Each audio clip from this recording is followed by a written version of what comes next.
right. Good evening. We'll go ahead and call our meeting to order. This is Tuesday, February 4th, 2025. This is a regular meeting of the Cabell County Board of Education. Please stand with me for the Pledge of Allegiance. I pledge allegiance to the flag of the United States of America and to the republic for which it stands, one nation, under God, indivisible, with liberty and justice for all. Okay, we'll go ahead and get started with our special celebrations. Ashley Stevens.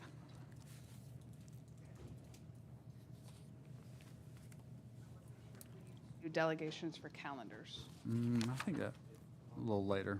Okay, It's on. sorry about that. Nope. Good evening, President Polly, board members, Superintendent Hardesty, Counselor Hornbuckle-Myers. It's great to be with you. We have two celebrations that I'm super excited about, and they are interconnected in that we have a teacher we're celebrating for how fantastic they are, and then we have kind of the proof and the evidence. One of his students has done something absolutely remarkable that I'm excited to share with you as well. So first of all, Cabell Midland High School teacher Adam Riazzi received the Presidential Award for Excellence in Mathematics and Science Teaching. This is the highest award in our field and is absolutely merited and in line with the work that Mr. Riazzi does with us. It is for K-12 STEM or computer science teaching, and he was selected after a rigorous application process which showcased his content knowledge and the effectiveness of his teaching strategy. So it's kind of a twofer as far as that goes. As a recipient, Mr. Riazzi received a certificate from the President of the United States, an all-expense-paid trip to an awards ceremony in Washington, D.C., and $10,000 from the National Science Foundation. So I'm going to invite Mr. Riazzi up to tell you a little bit more about his experience and the award and kind of how this came to be. Mr. Riazzi?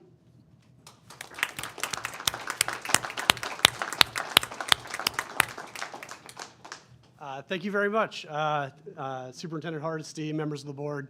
You know, it's my pleasure and honor to be in front of you today. I would like to start with the fact that I have not received a certificate from the president yet. I haven't been to DC yet, nor have I received $10,000. So dinner and drinks can't be on me yet, but hopefully sometime here in the near future we can take care of that as well. I always say this when I come before you that you know, anytime that a teacher is recognized, I think the educator awards are just student awards masquerading as something for the teacher.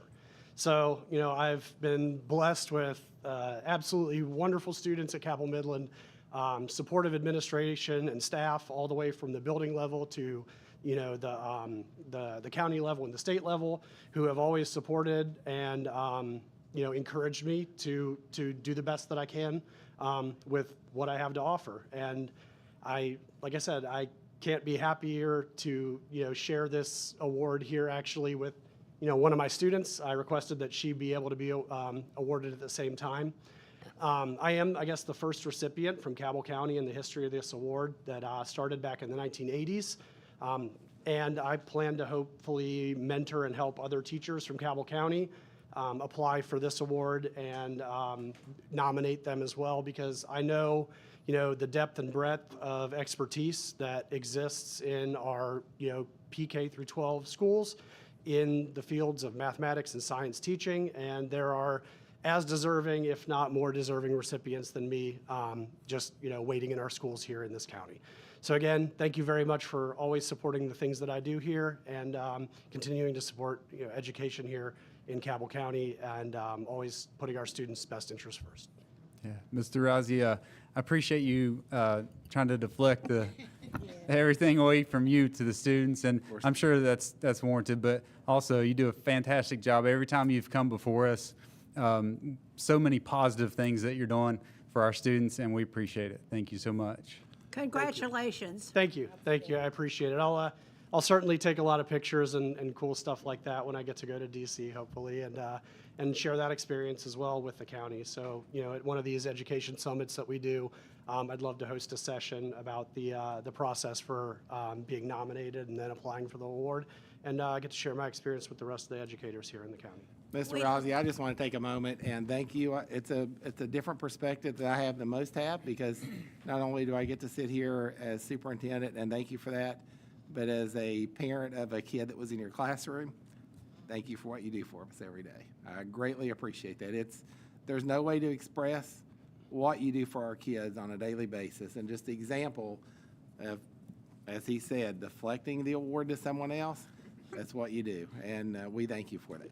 I mean, I truly believe probably, you know, they give this to one math teacher a year in West Virginia, and I am absolutely certain that the best math teacher in West Virginia is probably toiling away somewhere in some unheard of sixth grade middle school classroom working miracles every day. You know, I have wonderful kids that I get to work with on, you know, every single day that I get to go to Cabell Midland. I work with a supportive staff, a department that prepares them for the classes that I teach later on in high school. You know, that's from kindergarten all the way up through the 11th and 12th grade when I get them. So, you know, education is never a solo endeavor. It's a community of people who you know, really try and make the best for our students. So, again, thank you very much for bringing me here. We look forward to seeing your pictures when you bring them back. Sounds We good. really do. Yeah, and again, congratulations. Thank you very, very much. I appreciate it.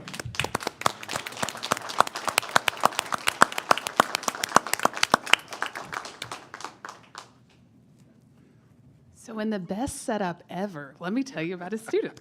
Cabell Midland senior Anna Elkins won the 2024 Congressional App Challenge. And we have had Congressional App Challenge winners before. So to kind of recap for you guys, these are students who are creating applications that can be downloaded for users. And hers was about farmers markets in West Virginia.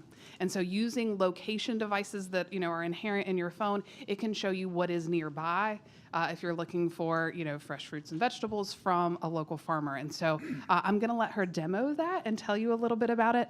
But I just wanted to tell you about her award. When discussing her inspiration, Anna shared, coming from Appalachia, where local community and self-sustainability are staples of my upbringing, I was always aware that buying directly from the farm was better than any store-bought produce. Farmers markets are so much more than just a simple market where one buys bags of fresh, locally grown produce. They represent a rich history of culture, tradition, and economic benefits for the state. And embedded in her app, you'll get to see some of that history. So I'm very excited for you to see it. You also have a handout with a QR code, so you can take that home and get to kind of tinker with her app as well. But she's going to demo it up on your screens. Anna?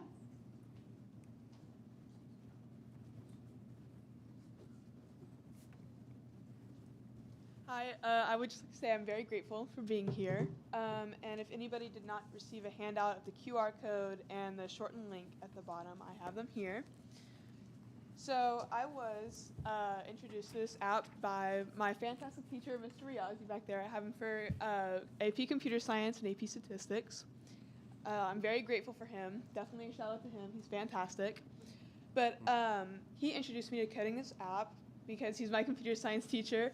And he definitely helped me through it, and he, a lot of inspiration and a lot of encouragement from him. And so you can actually download this app to your phone. As you can see, I have it downloaded here. It's up there on the board and the projection. So when you click on it, it will bring you to the home screen, just Farmers Markets of West Virginia, and it encourages you to support your local businesses. So you can click Explore, and it will take you to the direction page, which has 3 different sections: the history, the benefits, and the location. So we can start off with the history, and it gives you a brief summary and images there. So then that's farmers markets, the history in general, but if you want to look at it specific to West Virginia, you can click next, and it gives you a summary of how farmers markets have impacted West Virginia throughout the history of our state. And then you can click back and then back again to go to the direction page. And then we can go over to the benefits section. And here we have, again, a summary of how it benefits the economy, how it benefits communities just in general. And when you click next again, it'll be specific to West Virginia and our communities. And if you want to look more, here under the infographics on the left side of the screen, it says click below for more. So when you click that, it says you're leaving this app because you're going to a link that is provided from the Farmers Market Coalition of the United States of America. Sorry, it seems to be taking a moment.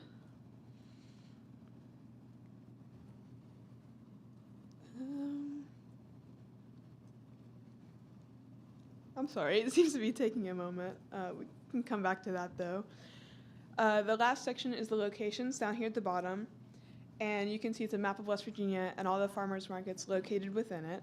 When you click Explore, it'll take you to this website. It's Farm Fresh, West Virginia, and it shows all of the farmers markets located around you. And when you click on one of them, you can see what they offer, where they are, what hours are open, etc. And I don't know why the link is not working now. Let me reset it, sorry. But I think it's important that we have an app that it's... Okay, sorry. But I think it's important that we have an app that easily lets us locate and find our farmers markets locally. Yeah, okay. Oh, here we go. Sorry, it just took a moment. But here's the locations where you can see, if you scroll down, you can see farmers markets. So for example, if we wanted to go down the street here in Huntington, we have a farmer's market here, the Wild Ramp, and when you continue onto it, it'll take a second to load. You have a summary, and you have their business hours, and some of the things that they produce and some of the things that they offer. And then we can go back to the Explore More Benefits page, since that link wasn't working earlier. And again, this is the Farmers Market Coalition app, and it gives you links to how it does benefit, such as like local economies and providing sustainability and healthy eating. So that was my app that I coded for the Congressional Challenge, and I won. So thank you for having me. Thank you.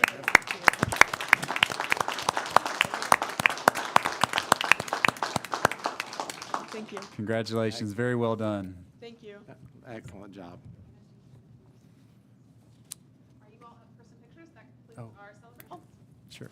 Thank you. While we're getting ready for pictures, most people in the audience may not know this, but your mom is one of our star examples of one of our employees as well. So thank you very much, Ms. Elkins.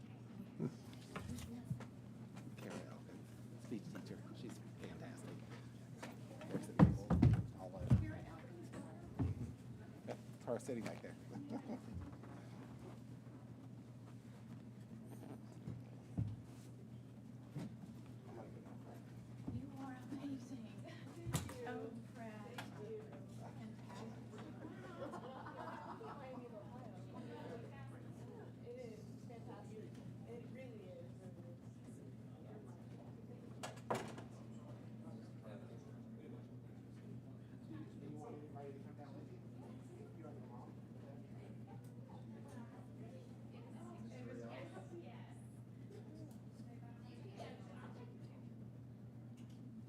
She's not actually my only former student. I've got two former students sitting back there, so I'm going to make a presentation.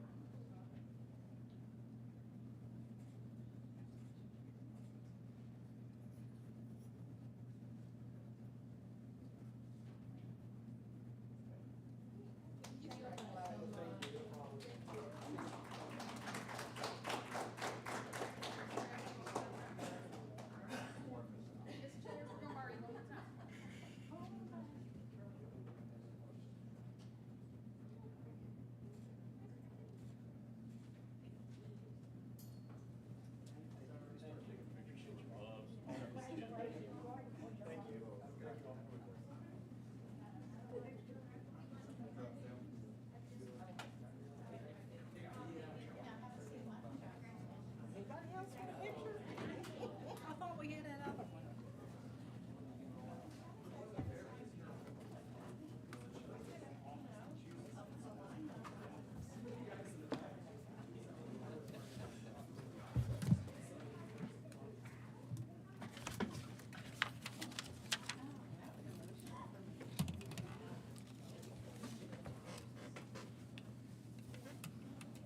Love the app.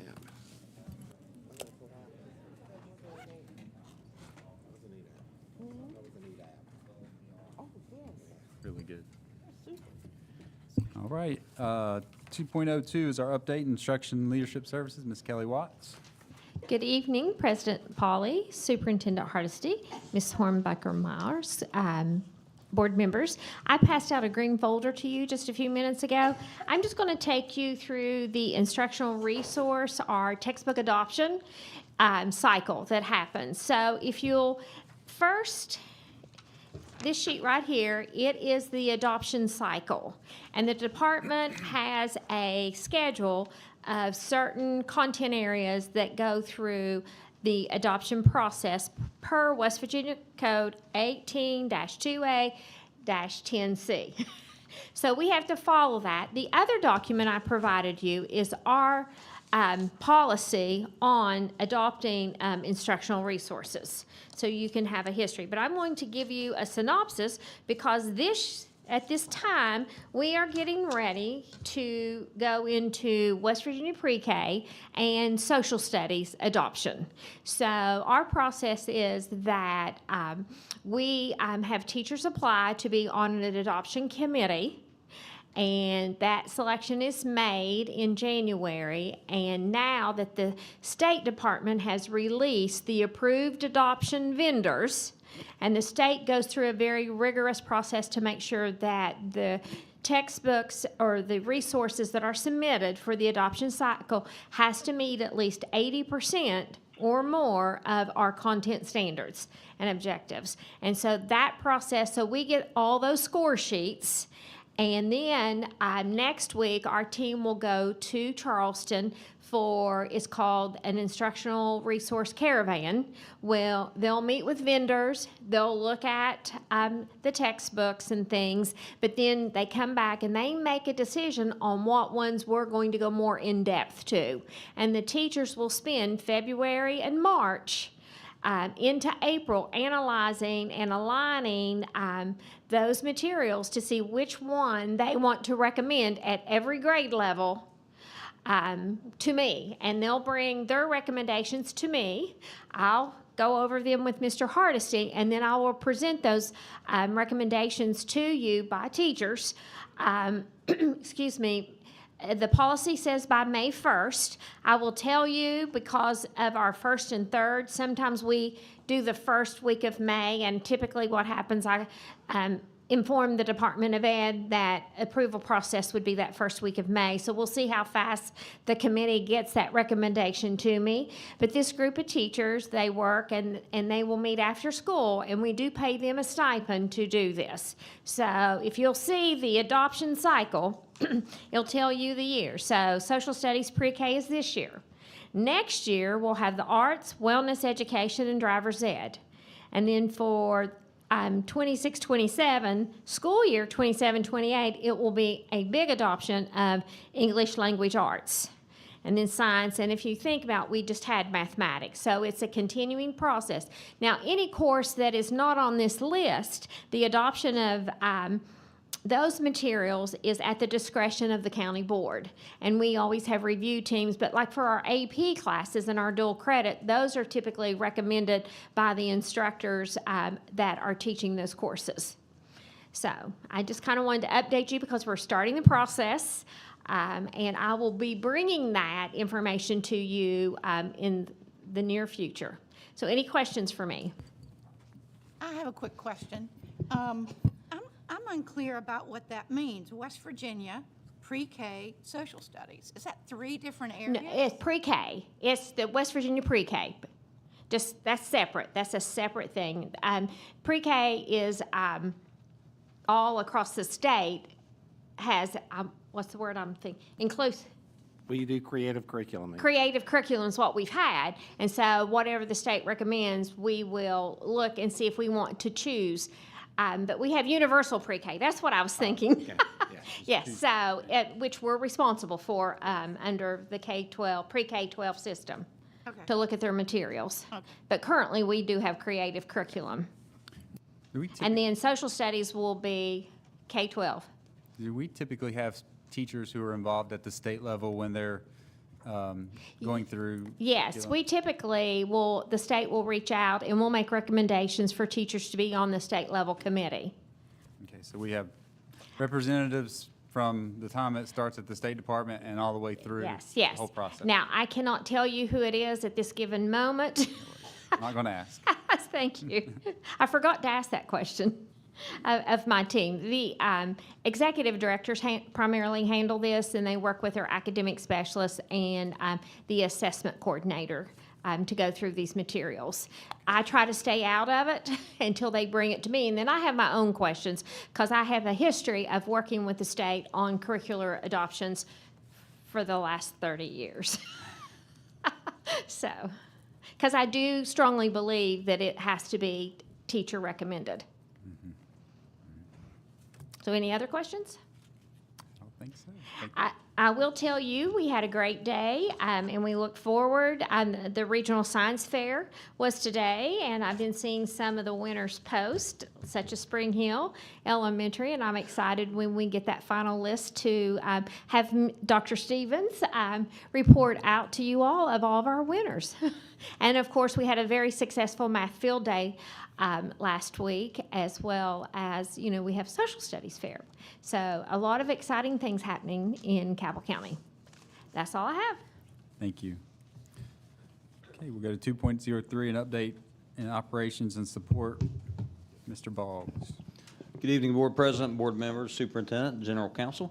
Just have a very, very brief update for tonight. First item are policy updates. This is a third and final reading and review and possible adoption of 8510, a wellness policy. Again, this is just reflecting federal guideline changes from a food service audit. So that is up for your consideration today. Several agenda items. I'm not going to go into great detail on these. I believe we may have some folks speaking about this today, and I believe Mr. Hardesty is going to go into greater detail during his superintendent's update. But we do have 4.03 through 4.05, and that's disposition of real property, surplus property. That'd be Milton, High Lawn, and Davis Creek Elementary, and that will be later on in his update. I think he will discuss that. The final thing that I am going to discuss just very, very briefly is 4.09, and that is a contract with Barbersville Police Department. One of the things that, we do as a county is we want to ensure that we've got the safest schools absolutely as possible. And we do appreciate our SROs and our partnerships with all the various police departments, whether it be HPD, Barbersville Police Department, the Sheriff's Department, Milton, and all of those first responders. But what Barbersville did is approach us about assistance with an explosives canine and being able to assist us that we could use anywhere in the district. Because as you know, we have had threats that have required that, and having a canine come from, say for instance, they're in Ohio County, we have to wait several hours for that. It just depends on where those canines are at, and those are done through the West Virginia State Police. So that's up for consideration today, and I do believe Mr. Hardesty may speak a little bit further on that as well. Are there any questions? And we do have no personnel changes tonight. Everything is set as it is in the agenda. So I have a question. That amount that we're going to spend, is that a one-time for the year? And then if they're called, is there an additional charge? That would be assistance with that and some other things with that canine. But those canines do require additional training. But I don't believe there's any discussion on that. This is just to acquire that canine.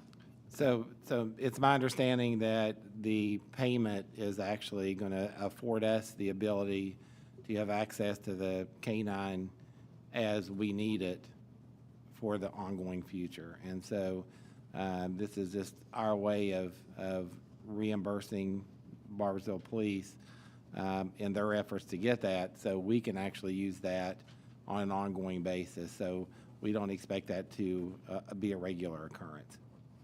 I think that was your question. Is it going to be a regular fee? And we don't anticipate that. So they don't have a dog. They're going to acquire a dog. Well, it's a particular dog. It's an explosives dog. So they're the only one we've had access to so far is the state police. And so this would be a local police department that would have one. So that's correct. And it would be available for not only our Barbersville schools, but any of the schools in the district. Right. So we do appreciate that and being able to assist all of our schools. Any other questions? Okay, thank you. Thank you. Next up is 2.04, public hearing number 2 for our school calendars for years 25-26 and 26-27. Do we know if we had anybody sign up to speak on that? Well, I just need to clarify with the audience, we have 2 that signed up on the delegations for calendars that I have a feeling may need to be on the other one, but Shane Evans and Tammy Fisher, did you want to speak at the regular delegation on the school calendar? The regular? Okay. And then Ms. Shayla Lucas on the regular or the school calendar? Okay. So we don't have any on the school calendar. Thank you. Any other discussion about the school calendars for 25, 26, and 26, 27? Okay, we'll keep moving along to 2.05, communications from Mr. Hardesty. Thank you, President Pauly. Just going to recap some of the things that have been going on. We had Math Field Day last week at the Transportation Complex, and that was our elementary, middle, and high school students for the top spots, and the highest individuals will be advancing to the regional competitions. I believe those will be held at Marshall. We always have several that move on to the state level following that as well. We wish our winners well as they move forward. We also celebrated Brenda Horn's retirement last week. Many people were there. It was pretty crowded. We certainly appreciate the community supporting her, the staff, all of the students that were there, all the well wishes that she received. So it's very impressive to see that many people show their appreciation for what she has done for our students over her 43-year career. So we are grateful for her, and we wish her a long and happy retirement and a lot of assistance that she can give us going forward. Black History Month poster contest was last night. They unveiled those winners. It was a great night of celebration for our students and our district. We had several students chosen as winners of the Black History Month poster contest. That's put on by the Carter G. Woodson Lyceum at Marshall University. Not only did they create original art, but they also shared a brief narrative of what they learned when researching for their piece. It was just really impressive to see those students put their work and their thoughts on display, not only in their art, but in their narrative writing. I was fortunate enough to be able to be there last night for the awards ceremony, and we will be honoring these students in the very near future, along with those from the Carter G. Woodson Lyceum.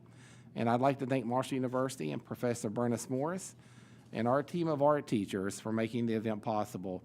They also recognize Marissa Main, as we have done recently on a retirement, but she was recognized because she's still representing us and helping students through this contest, so we appreciate that.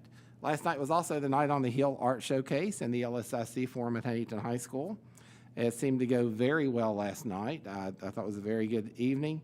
I couldn't be at both of the art shows. I did get to see them prior to 4 o'clock, but it was a very good time. I heard wonderful things about that, but I did make the local school improvement council, and I appreciate all those that came out and shared their thoughts, their concerns, what's going on that's working well, and what we might need to improve upon. And that helps us as we move forward to set our priorities and to work on our strategic plan as we move forward. So upcoming events, we have February the 10th, which is Monday, is now a professional learning day. And February the 11th is the OSC makeup day for our Code Blue that we had right after the holiday break at the beginning of January. The other thing I wanted to talk about this evening, and each of you have a small packet, I believe, with a paper clip, and just to give you and the public some clarification, there are 3 agenda items that deal with our property.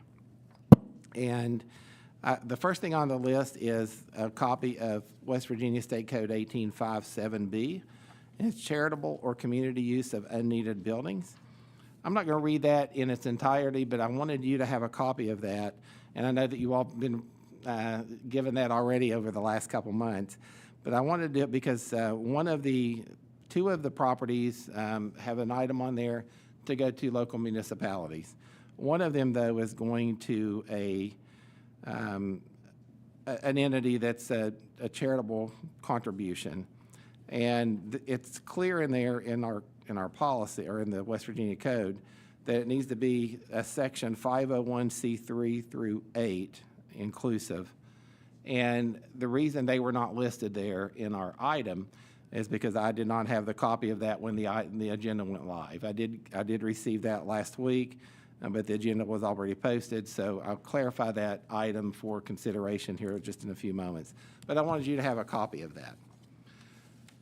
So on 4.03 and 4 and 5, these are items, there are two parts to each one of these considerations. And so as you know, there are several ways we can dispose of property. Charitable contribution is one of them. We can auction it off to the lowest bidder. We can lease property out.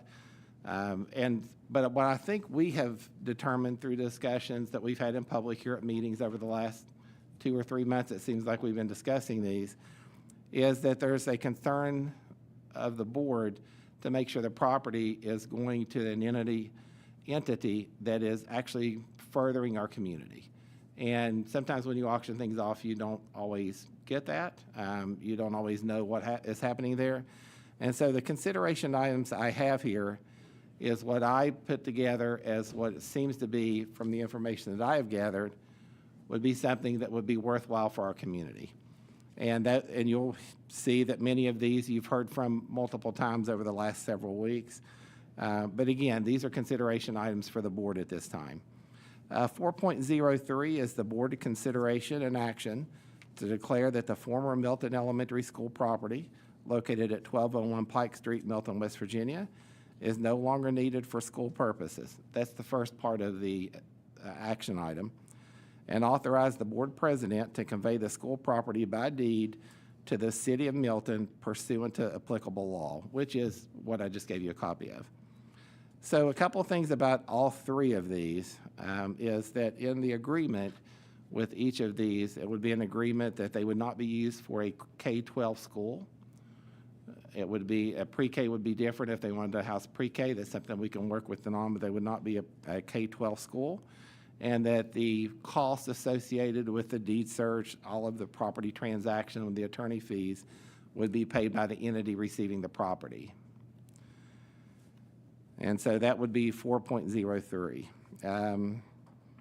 And also there's a resolution, if this is passed, it's the resolution that authorizes the board president to convey it once all of those stipulations are met, so it doesn't have to come back to the Board of Education for another vote. You're giving the board president authorization to do that this evening, if you so choose to. 4.04, a board consideration and action to declare that the former Highland Elementary School property located at 2549 First Avenue, Huntington, is no longer needed for school purposes, and authorize the board president convey the school property by deed to the city of Huntington or their affiliate organization for the disposal of property pursuant to applicable law. Now, one of the things I wanted to point out there is the reason I changed the language a little bit in that one is because of the portion of or their affiliate organization. There are two that they work with within the city of Huntington. That's the Huntington Municipal Development Authority and the Huntington Building Commission. And over the course of the last several weeks and the discussions, they are looking at whether or not they're going to renovate that building or whether they're going to demo the building and put up new housing there.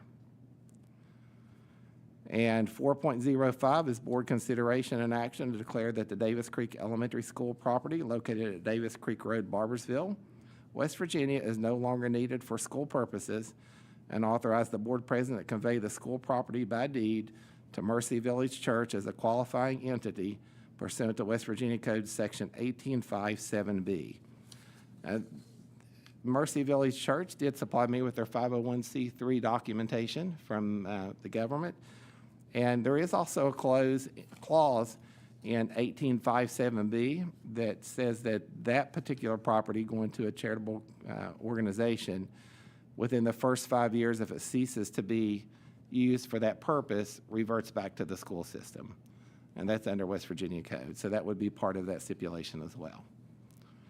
So those are the properties that they're on the agenda tonight. I just wanted to explain those a little bit in clarity. And I know you all have listened to quite a few ideas over the last several weeks of what those properties can be used for.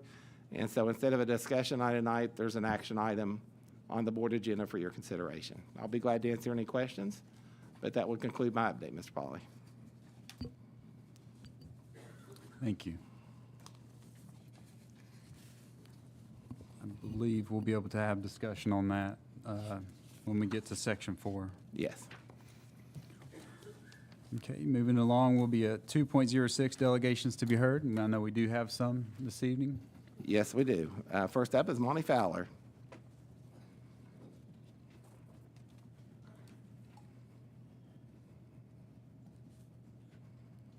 I'm trained. Yeah, Monty Fowler, 625 South Terrace in Huntington. Yeah, I was the only one that figured out, wait, there's 2 sign-up sheets. You did. Yeah, but I'm here to speak about the disposition of the schools. Based on, previous information that y'all have put together and that Mr. Boggs, I think, shared, we're looking at about, back of the envelope estimates, $1.6 million worth of school property, which is not a small amount. And I'm here to speak in favor of the Milton Elementary site being conveyed to the city of Milton into that public recreation group because they have a plan, they've been here, they've articulated it, they know what they want to do with it. So it's not just going to be this empty building that sits there and something may happen at some date. That's not the case as much with the other 2, especially High Lawn. I'm concerned that if y'all give it to the city, they'll do something with it eventually, but I think it would behoove the board to have a little bit better or a lot better idea of what exactly the city wants to do with it, because there are a lot of things going on at City Hall right now. We have a new administration. They're still figuring things out. So whatever they told Mr. Hardesty was probably true at that time. The rules have changed at City Hall now, so we don't know what the new administration may have in mind for that. And if something goes in there that the neighborhood doesn't like, or that they feel uncomfortable with, or that they don't have any input on, people aren't going to blame the city. They're going to come back on you guys, and you guys don't need or want that. So I think try to get some more information from the city before you convey this one. And Davis Creek, my concern is that not so much with the religious angle of it, but that the open-endedness of it, it may turn into a faith-based or charter-based school.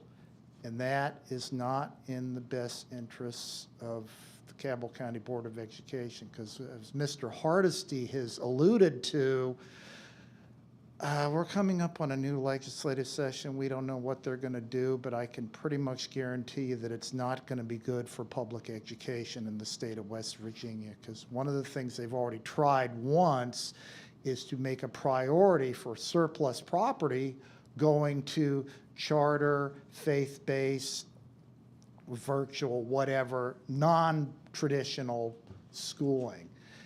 And you guys are already taking hits every time you turn around. The situation in Washington right now is, I'll be charitable and say fluid. Nobody knows what's going to happen. Nobody knows what's going to happen to the millions of federal dollars that just this district gets to help our kids. Maybe nothing will change. Maybe everything will change. Maybe it'll turn into a block grant that our new governor can do whatever he wants to with. I don't know. But it's not in the county's best interest to give a potential competitor a ready-made facility that they can just move into and go, well, here you go, here's another option, and you've got your Hope Scholarship money, so come on down. So those two, I think the board needs to take a closer look at. But as Mr. Hardesty alluded to, you don't have a lot of time. You got to get these done before the session starts. So that's thank you. Shane Evans and Tammy Fisher.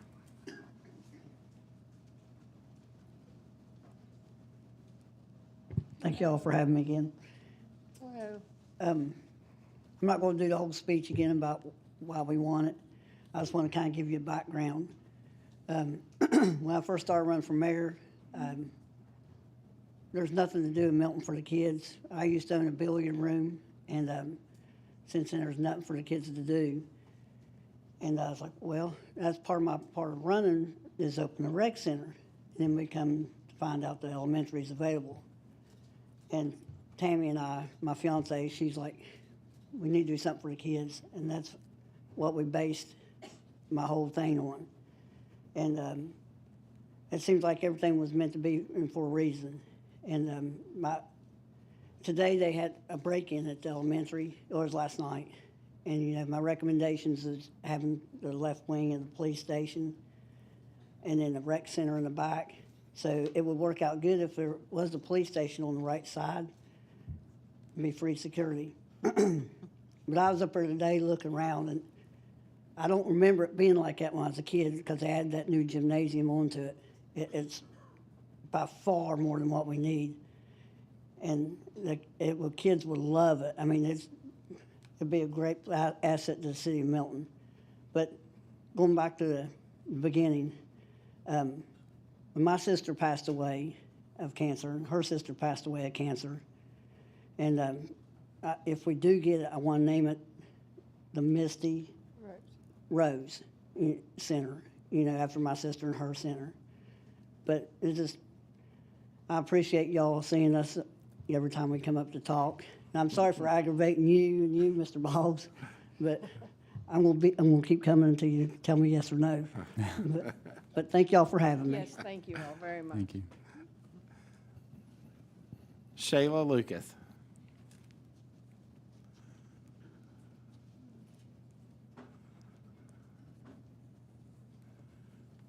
I'll give you guys a second. I've got some handouts for you. Thank you.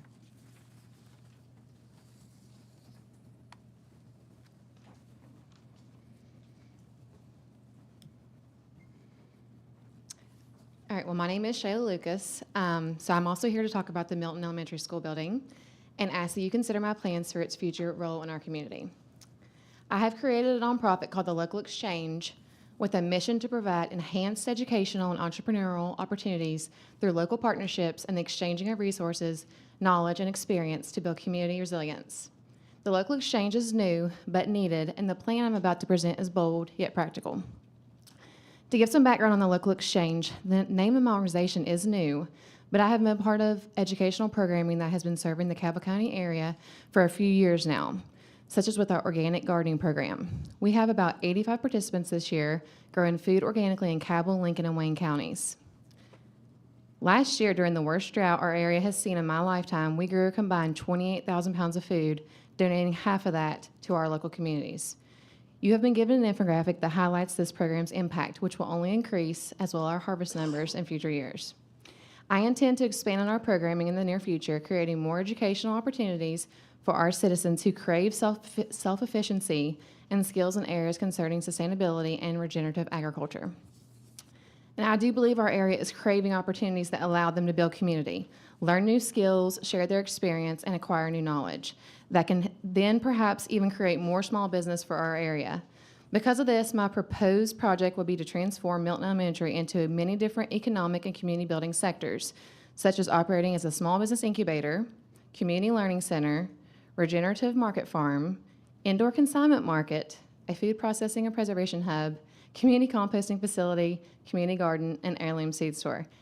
There's a lot of space there, and we can do a lot of stuff with that space. You have in your hands an in-depth look at what I envision for each of the pieces that make up this project. All of these pieces together, sewn together like a quilt, will create a vibrant social fabric for our communities that are currently lacking local growers, builders, and makers. This venture has the opportunity to be economically, socially, and ecologically enriching all at once, all in one place, and that is pretty special. Not many communities have the privilege of benefiting from such a project as this.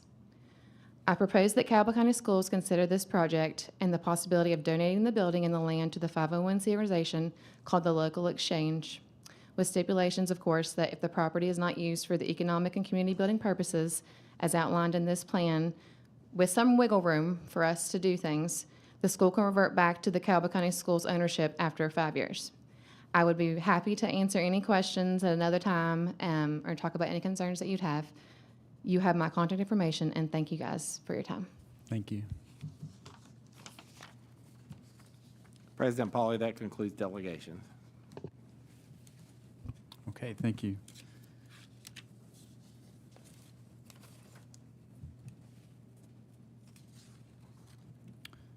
All right, that takes us to 3.01, board member comments. Do we have any board member comments at this time? No, I don't think so. Any workshop requests? Okay, so we'll move on to section 4, which is our consent agenda. We've had information concerning several things. We have quite a few items in section 4 for our review, from the policy update to the disposition of the property, out-of-county transfers. That notice that there is one item for approval and one item for not approved, out-of-county transfer, denied. We have more full-day attendance exemptions, the contract that Mr. Boggs referenced with the Barbersville Police Department, and several school trips. President Polly, just a note, the packet that I gave you have 4.03, 4.04, and 4.05 reworded slightly to reflect the entities, and the city of Huntington one a little bit differently as well. Also on that, just as a caveat there, the agreement would also include not to be a K-12 school. Pre-K is a little bit differently. Pre-K, if someone were to start a pre-K in one of those buildings, we can work with entities. As a matter of fact, over 50% of our classrooms are supposed to be in joint ventures with outside organizations. And currently, I believe, and Ms. Giles could help me, I think 100% of ours are in collaboration with other entities, whether they be Head Start or community organizations. So I just wanted to clarify that. I had a question concerning the disposition of Highline Elementary. You mentioned that Huntington had talked specifically about possibility of housing. Is there any other things that they have talked about, or and/or have you had recent conversations with the new administration? I have had recent conversations with an administration last week and again today, actually, which would be more for the housing portion, and whether that be to rework some of the structures that are there, but most likely a demo and reconstruction. But in the past, we have had, with previous administration, potential for possibly part of it being a community park. And so I'm not exactly sure where that stands, to be honest with you, but the conversation today and last week was more about the housing needs in the community.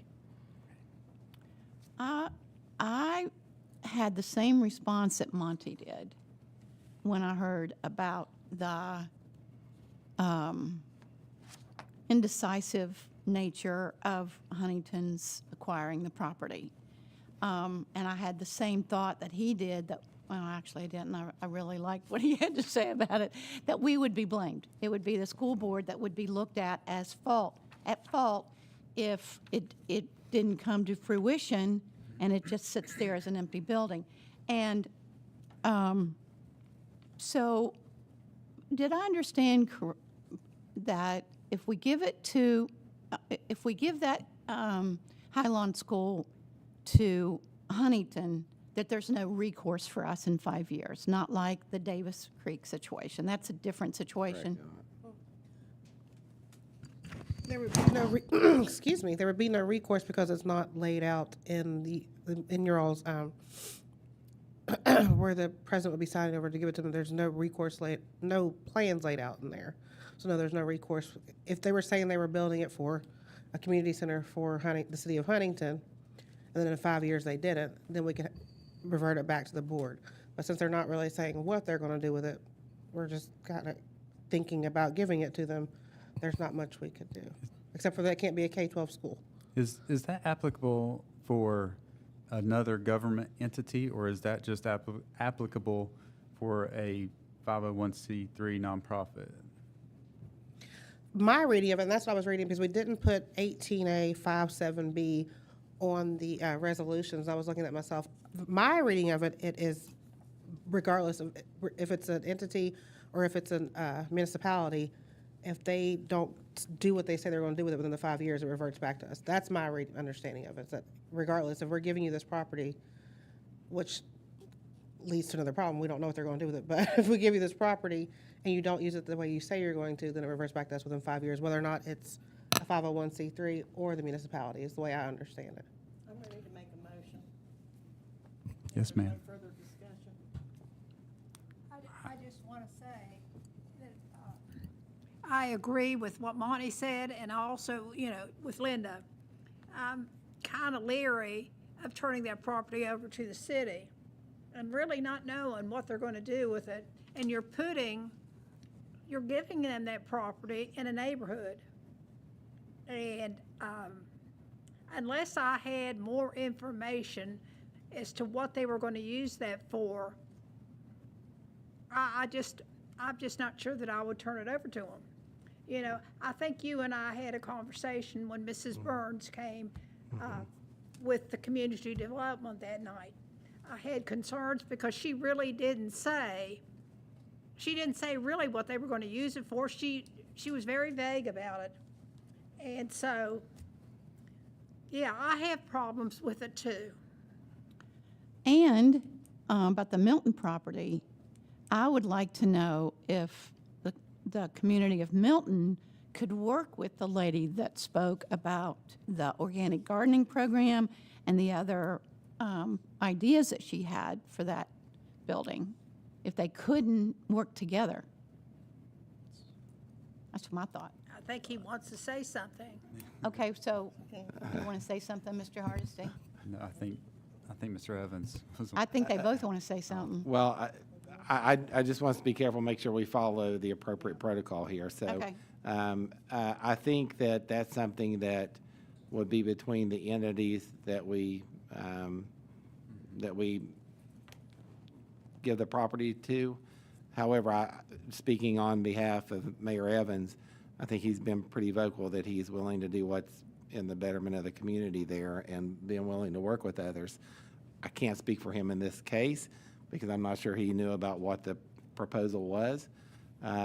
As far as the others in question, the resolutions that I had here ready for signatures tonight, we can amend those if you so chose to, or you could not move forward on a particular item, whatever the board would choose to do. But as you know, we've discussed this for a while. This is an action item, and I'm here to fulfill the pleasure of the board, so whatever you all choose to do is what we will do. I'd like to make a motion at this time. I make the motion that we, I'm sorry, pardon me for doing that. I'd like to make a motion that we approve the consent agenda in its entirety except for 4.04.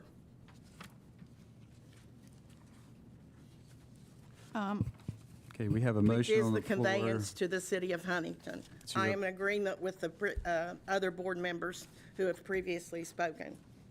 I had a question about one of the other things on down the line, though, before. Go ahead.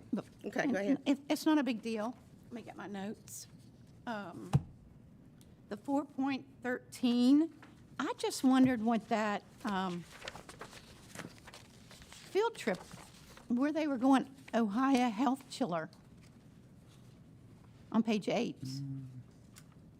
I believe it's an ice skating rink, if I'm not mistaken. That's my understanding as well. Yeah. Oh, okay, that's interesting. An ice skating rink. And then I had another question about 4.14. They're going to Cincinnati. Milton Middle School is going on their 8th grade trip to Cincinnati, Ohio, but it doesn't say what they're doing there. We have Mr. Mann here that can comment on both of those. Thank you, Mr. Mann. Those are both 8th grade trips to celebrate the end of their middle school career. Milton Middle is going to Cincinnati. They're going to a Reds game, and they're also going to Kings Island on that trip. It's a weekend. They're only out one day. They're missing Friday. They're also spending Saturday up there. And then same thing with Huntington East, similar. The chiller is an ice skate rink. That's part of what they're doing on their trip Okay. to celebrate the end of their career. Yeah, Thanks. thanks. Okay. That's all I had. I will second Ms. Smalley's motion to approve the consent agenda except for 4.04. 4.04, the Highline Building. 4.5. 4.04. It's at the bottom of this. All the way down to the bottom. Yeah. Where is it? Just to clarify too, the contract with Barbersville Police Department, that is a contract cost of $7,500 to help with the purchase of an explosive detection canine, and also an agreement with them that we have the ability to use that canine anytime we need it within the county, almost in perpetuity. Correct. Okay. Well, as long as they have. as long as they own the dog and it's available. And it's in service. Yes. Service, yes. Okay. Okay. We would expect it to be years to come. So we have a motion on the floor and has been seconded for approval of the consent agenda minus item 4.04, which is disposition of real property to the former Highline Elementary School. So all in favor of approval of that motion signify by saying aye. Aye. Any opposed? Hearing none, the motion carries. I guess we need to have a discussion on 4.04 and take action one way or the other on that particular item because it's still there. So, any discussion among those who wanted to exclude that from the consent agenda? Any guidance from Mr. Hardesty or suggestions for moving forward? The other options would be here to table the item. If you would like to declare it surplus property and draft your own recommendation to declare it surplus property and ask for it to be auctioned off. If you want me to go back and try to seek more clarity before I bring something to the board, just whatever you would like for me to do. I think, go ahead. Well, that's what I was saying. Could we table it until you make contact with the city of Huntington and try to get something in writing that, something Certainly. clarifying the use of it? Yeah, I think that's what I heard is the desire to have some clarification Right. and firm up specifics of what the intention is for that property. Okay. So I'll make the motion that we table 4.04 at this time. A second. All right, the motion is to table 4.04 at this time. All in favor signify by saying aye. Aye. Any opposed? No. Motion passes. And we will move along to Section 5, financial. I don't believe we have any financial this evening. Hold on just a minute. Yes, ma'am? On the Davis Creek Elementary, are we conveying that property to the church or not? Mhm, Yes. Yes. We are conveying it. Yeah. Yes. And there was a stipulation that they would not be making it into a school. There is, yes. There's a There is. stipulation there. Okay. Yes. Just wanted to be sure Yes. before I voted. Yes. Okay. I'm ready. Okay. All right, moving along to Section 6, personnel. It's kind of a standard personnel section this evening, nothing, I think that we need, to consider for executive session. And if not, then we can move on to, 6.03, which is approval of personnel items. You need a motion? Yes. I move that we approve the personnel issues, 6.03. Second. Okay, we have a motion and a second for approval of the personnel item, 6.03. All in favor signify by saying aye. Aye. Any opposed, no? Oh, I said aye. I should have said aye. Getting ahead of myself. The motion passes, and I believe we have Mr. Hicks with us here this evening. Yes, Mr. Hicks, congratulations. Mr. Hicks, would you like to introduce these with you this evening?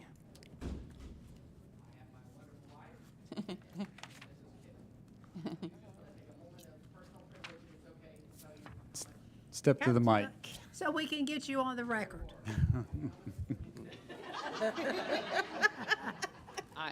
I do want to say how much I appreciate the opportunity to work for Cabell County Schools. And seems like I've been to a lot of board meetings lately, and I do appreciate, every time I'm here, I'm reminded of why I teach here. Specifically, your decision this evening to give those properties to organizations that I know will make a difference. So thank you for that. I do think that I would be remiss if I didn't thank Mrs. Kidder. We are so blessed at Barbersville, and I am so thankful for my time at Central City with Miss Robin Ramey and Miss Cammie McCourt. I do think that Miss Kristen Giles does a pretty good job too. So I'm so thankful for you all, and I'm truly thankful to continue to serve the students at Barbersville Elementary. Thank you. We appreciate you, Mr. Hicks.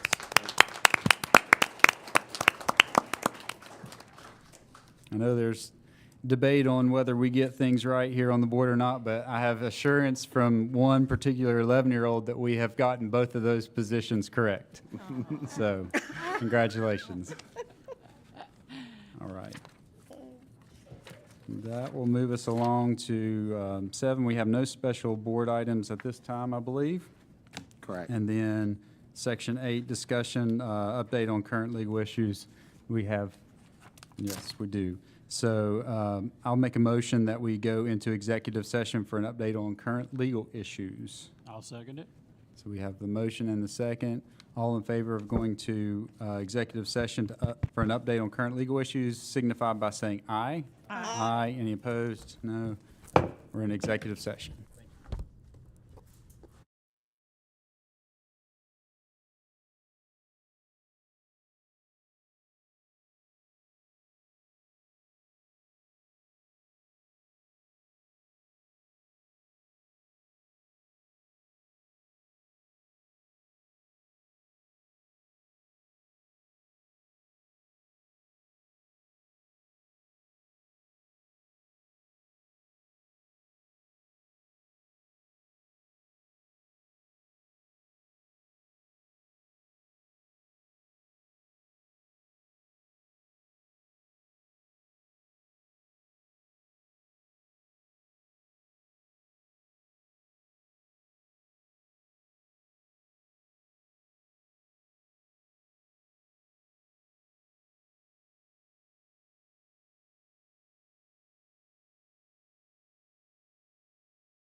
Okay, we just need a motion to come back to regular session. So moved. Moved on both sides. Do I have a second? Second. We have a second. Moved, second. Okay. It's a motion to return to open session. All in favor signify by saying aye. Aye. Aye. Any opposed? No. We're back in regular session. Okay. All we have left is 9.01 adjournment. Just need a motion for adjournment. So moved. Second. Moved, second. Okay. All in favor of adjournment signify by saying aye. Aye. Aye. We are adjourned. The sun's still, 5:55 p.m. still light out there. It's not- I know, I could have driven. Said each day we're gaining a minute.